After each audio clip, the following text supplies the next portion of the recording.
తెలంగాణలో మరో 4 రోజుల పాటు వర్షాలు కురుస్తాయని వాతావరణ శాఖ అధికారిని శ్రావణి వెల్లడించారు. ఉపరితల ఆవర్తనం షియర్ జోన్ కారణంగా రానున్న 4 రోజుల్లో పలు ప్రాంతాల్లో వానలు పడతాయని ప్రకటించారు. ప్రస్తుతం నైరుతి రుతుపవనాలు చురుగ్గా కదులుతున్నాయని చెప్పారు. ఇవాళ తెలంగాణలోని కొన్ని ప్రాంతాల్లోకి రుతుపవనాలు ప్రవేశించాయంటున్న వాతావరణ శాఖ అధికారిని శ్రావణితో మా ప్రతినిధి తేజస్విని ఫేస్ టు ఫేస్. ఉపరితల ఆవర్తనం కారణంగా తెలంగాణలోని పలు జిల్లాలతో పాటు హైదరాబాద్లో కూడా వర్షాలు తీవ్రంగా పడుతున్న పరిస్థితి అయితే మనకు కనిపిస్తుంది. ప్రస్తుతం మనతో పాటు వాతావరణ శాఖ అధికారిని శ్రావణి ఉన్నారు.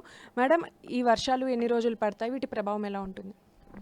మనకి ఉత్తర రాయలసీమ మీదుగా ఒక ఉపరితల ఆవర్తనం ఏర్పడడం వల్ల దీంతో పాటు 16 డిగ్రీల మధ్య ఒక shear zone, east west shear zone కూడా ఉండడం వల్ల ఏమవుతుందంటే మనకి వచ్చే 2 రోజులు కూడా తెలంగాణ రాష్ట్రం మొత్తం మీదుగా మోస్తరు వర్షాలు కురిసే అవకాశం ఉంది. ముఖ్యంగా దక్షిణ తెలంగాణ జిల్లాల్లోని అక్కడక్కడ భారీ వర్షపాత సూచనలు కూడా కనిపిస్తున్నాయి అన్నమాట. అంటే ఈ వర్షాలను దృష్టిలో పెట్టుకుని అలర్ట్స్ జారీ చేయడం జరిగింది. ఏ జిల్లాలకు మీరు ఏ అలర్ట్ ఇచ్చారు? అంటే ఈ వచ్చే 2 రోజులు కూడా మనకి వర్షపాత సూచన ఉన్నందున మొత్తం 2 రోజులు కూడా అలర్ట్స్ అయితే జారీ చేయడం జరిగింది.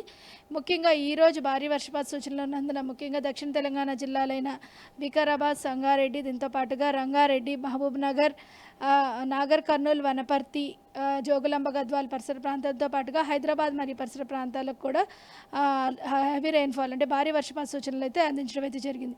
జీహెచ్ఎంసీ పరిధిలో కూడా వర్షపాత సూచన ఉన్నందున జీహెచ్ఎంసీ కూడా ఎల్లో కలర్ వార్నింగ్ అయితే ఇవ్వడం జరిగిందనమాట.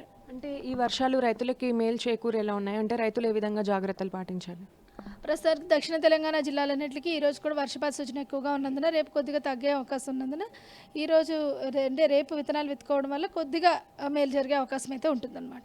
అంటే నైరుతి ఋతుపవనాలు పూర్తిగా తెలంగాణ రాష్ట్రాన్ని తాకడానికి ఇంకా ఎన్ని రోజులు పడుతుంది? ఇప్పుడు ఎక్కడి వరకు చేరుకున్నాయి? ప్రస్తుతానికి మెదక్, భద్రాద్రి కొత్తగూడెం పరిసర ప్రాంతాల వరకు ఉన్నాయి.